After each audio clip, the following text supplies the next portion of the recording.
What is up, guys? AnkleBreaker1023 here, back with the Pokemon Black and Wi-Fi battle. Here I have a UU match against guys by the name of Shiny, who I found in the Smoke and Wi-Fi Battle Finder, and it's a pretty decent match. I got a little bit of hacks on it, but some of the hacks didn't matter, as you're going to see in the near future. And as for my last upload, I know I talked way too fast, so I'm just going to be able to slow myself down this upload. And just on a little bit of a side note, if anyone wants to add me on Skype, my Skype name is AnkleBreaker1023. I'll put it in the description because I want to Skype just maybe a possible battle request, just to chat or something. You definitely can add me on Skype so we can talk and whatnot. So let's get into the match. This is against Shiny, if I didn't mention that before. So I'm going to be leading off with my Zapdos. This is Make It Rain, as we all know, which is my offensive Zapdos. If you're a new subscriber, now you know. Make It Rain is my offensive dose. So leads over the Nido King now. And I don't really want to sit here and take an Ice Beam, so I'm definitely going to want to switch out here because I know I really can't hurt him, because I know from past experience HP Ice does not OHKO this Nido King. So I'm going to go into my Bronzong to sponge the Ice Beam. If you decide to predict this and go for Fire Blast, I am a Heat Proof instead of Levitate Bronzong. I feel like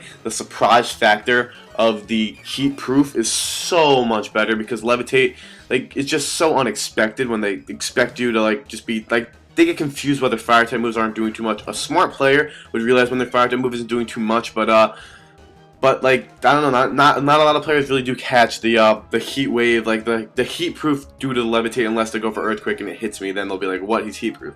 So missed a couple turns. Now he's going to go into Scrafty. Now I'm going to go, we're just going to for the Stealth Rocks, because obviously free turn to set up Stealth Rocks. Well, I wouldn't die now. He thinks he's going to bring in a Scrafty to be able to set up all over me. I just wanted to go for an EQ just to gauge how much he would be doing, and also to see what he wanted to do, which kind of setting up he would want to do. So after he goes for the Bulk Up, I'm pretty sure I can just assume that he is a Bulk Up, Rest in 2 attacks, or he's just Bulk Up in 3 attacks. Or also, you can also assume that he has a Shed Skin ability when he can rest and recover, or if you get a Toxic on him, he'll just Shed Skin it off, because that's what I run. That's the Smoking Standard, is Shed Skin on that set, and it's probably more especially defensive, bulky, more HP investment, and just not that much attack investment, just the boosting of your attack. So I predict another Bulk Up, and I'm going to go into my Zapdos, knowing that Zapdos hits this thing relatively very hard. I don't want to straight switch into Cobalion, because he has +2 defense, and just in case he decides to go right for the Drain Punch, I didn't want to have my Cobalion get, probably not die, but take a +1 Drain Punch. Now he's +2, so I'm going to go for the Thunderbolt, and it's going to do, that's good damage for this thing that's boosted pretty high. He's going to go for the Drain Punch, probably thinking that he was going to do more damage to me, and then probably thinking that he was going to recover more damage. That resisted hit does a good amount of damage, but he's really not recovering that much HP from Drain Punch. Now, here is the obvious turning point of the match, and after this, the whole match just is in my favor, no questions asked, because it's pretty lopsided after this. Go for the Thunderbolt, and you can probably tell what's going to happen. HP going down, down, down, down, critical hit. Yes, I do crit Scrafty. Now, I will tell you, I will end up getting a couple more crits in this match, but they actually are not important at all and are not potent, as you'll see later in the match. That was the only crit that possibly mattered, but I'm pretty sure I could have handled that thing anyway, so it's not really the biggest deal. So he's going to go into Chandelure. He brings this thing in. I'm thinking his choice Scarfed, as he knows I'm not Scarfed. So I'm going to go into my Houndoom, which is the greatest counter for Chandelure. And they do a really good thing to Chandelure. Like, they play so much mind against Chandelure. Predict the Shadow Ball, the fire type move. You get the Flash Fire, you resist it. Now, if they want to switch, if you have Pursuit, you can Pursuit and kill it. If you know their choice, you know they're going to switch, then you can go for Nasty Plot. If you know they're a sub-Pain Split kind of Chandelure, you can know that they can't hurt you because they're dual stabs you resist and you one is immune to, so you can set the Nasty Plot on the switch. So you can basically either get free setup on the switch, or you can just kill the Chandelure on the switch. I prefer the free setup. Now here he goes into Kingdra. I'm going to go for that +2 Dark Pulse. I am going to get a critical hit and take this thing out, but I did run damage calcs on this, and the +2 max special attack. I'm timid nature, not modest, but the max special attack +2 stab, Life Orbed, Dark Pulse is enough to kill a Kingdra from not even full health after taking rocks damage. I calced it, and it was crit did not matter. So here we found Nido King, and I do not know why. I know most Nido Kings aren't Scarfed. If he happened to be Scarfed and kill me off, I could have dealt with this thing some other way. I'm just going to go for that, like, +3 Fire Blast, +2 Nasty Plot, +1 Flash Fire. I'm thinking that's how it goes. And yeah, I don't know why he would bring this Nido Queen in, this Nido King in. Maybe it's to stall some Life Orb damage, thinking that T-Bolt wouldn't have killed from that range of HP where he is at, which is what he's going to try to do after he brings in his Zapdos. But I don't really see any reason to bring in the Nidoking just as fodder. It wasn't a good fodder. It wasn't a good pivot switch. I don't understand. Nidokings are always threatening to almost every single team, so I don't get that logic there, buddy. So there he's gonna go for the Thunderbolt on me. It's a Life Orb T-Bolt, and I knew I was gonna take it, but just in case he wanted to, just in case it was a bulkier build, maybe I just wanted to stay in whatever. I was +3. I might as well have just kept what I had going. So he would bring my own Zapdos, kind of risking a speed tie right here, kind of see maybe if he has HBX or something. He's just gonna go straight for Thunderbolt and take me out. Like this is a pretty stupid play. I had really no reason to bring in my Zapdos at this time.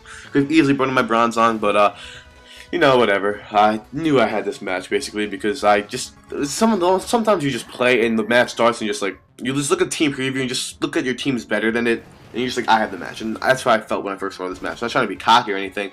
But, like, if you play Pokemon on a very, very regular basis, you will have those moments where you're just like, I got this match in the bag. So, here he's going to go for Heat Wave. And that does a disappointingly low amount of damage just because of the Heat Proof ability. Now, Heat Proof works in this kind of situation now when maybe if an opponent doesn't know how much Zapdos' Heat Wave would do to a Bronzong, they would be like, wow, that doesn't do that much damage. I wonder why. So I'm going to land a Toxic on this thing. So if he's going to keep roosting up, after Life Orb and Toxic are going to rack up, maybe he wants to roost, the Toxic is still going to rack up even more. So this Bronzong is just going to, I didn't see this part up. I actually should have sped it up just a little bit because this Bronzong is going to eventually stall out of Zapdos now. Sorry to kind of ruin what's going to go on, but you know, Bronzong is going to stall out the Zapdos because of the Heat Proof ability. Now, since he is going for, the Heat Waves aren't doing any damage to me just because the ability is just, I really prefer Heat Proof, and my game lagged a little bit. I'm not sure if that happened to you, but in my narration it kind of lagged. He's going to go for the Heat Proof there and the Heat Wave there, and it's just not going to do anything with the Heat Wave. Now, after Gyro Ball, after Toxic, after Life Orb, he's going to be taking a shit ton of damage. If he wants to keep roosting, Toxic is going to keep racking up, and these are a lot of death return effects here. I should have definitely sped this part up, but I'm sorry for not doing so, but you guys can sit and enjoy for a little bit because you're just going to watch a Bronzong solo to Zapdos. Now here, he's going to go for Heat Wave and he's going to miss the Heat Wave. It proves to be vital in the sense that as you're going to see in the next series of plays, I'm sorry for I have a little something in my throat, I'm sorry about that. You're going to see in the next series of plays that Heat Wave missing could have kind of mattered because that could have been a momentum change if he would have hit that Heat Wave, because now he misses Heat Wave. Now he has a Chandelure who was Choice Scarfed. I'm assuming if he was Specs, it would have definitely cooked me. But now since he is only Choice Scarfed and I have the Heat Proof ability, his Fire Blast is not going to do as much as it should be, and I'm actually going to be able to live this Fire Blast from the Chandelure. What? A Bronzong living the Fire Blast from Chandelure at half health? Yes, I'm going to live it with 63, which is pretty reasonable. I'm going to be able to take this thing out with an Earthquake. Now, I don't really have a lot of other things that I would have been able to deal with Chandelure with a Fire Blast like that. I don't remember. I'm pretty sure I could have dealt with the Chandelure. It's not that big. I could have dealt with it because I do have my Honchkrow, so it's not the biggest deal in the world because I could have ended up dealing with it. And all of his pokes, like I said, when you look at Team Preview, you're like, I won this match. Look at Team Preview, I saw checks to all of his pokes with some of my pokes. I saw ways to kill every single one of his pokes with my pokes, and I just knew I had the game in the bag. So here, I'm going to leave my Bronzong as fodder. Just going to take the Seismic Toss. It's because, you know, Registeels actually don't have the worst base speed ever. So now, I know I have the match because I do have a Cobalion, and like I said, I get a lot of hacks that don't matter, as you're going to see, because I'm going to go into my Cobalion now, and if you can guess what's going to happen after I said hacks, I'm going to go for that close combat, and I am going to score a crit, but this basically, it probably wouldn't have killed from one hit, but the most it would have done was Seismic Toss, maybe Earthquaked, or just went for T-Wave. I would have been able to live any one of the hits and just kill them off the next turn, spit up the process. It's just a little kick in the nuts after I hacked them, like, once. That was really big, but I did hack some a little bit, but it wasn't really vital, and when I looked at it, I knew I was going to win this match. I just don't know why. So looking at the teams, like, I knew I could have killed a Nidoking with anything. I could have killed the Kingdra with a couple of pokes. I could have killed a Scrafty with almost anything. I felt like very, very confident in with all my Pokemon killing his team. They didn't get to see my Claydol, and then they get to see my Honchkrow. It happens, whatever. So thank you guys for watching. Hopefully you guys enjoyed. Add me on Skype, AnkleBreaker1023. Thank you guys for watching. Hopefully I didn't talk fast. See ya.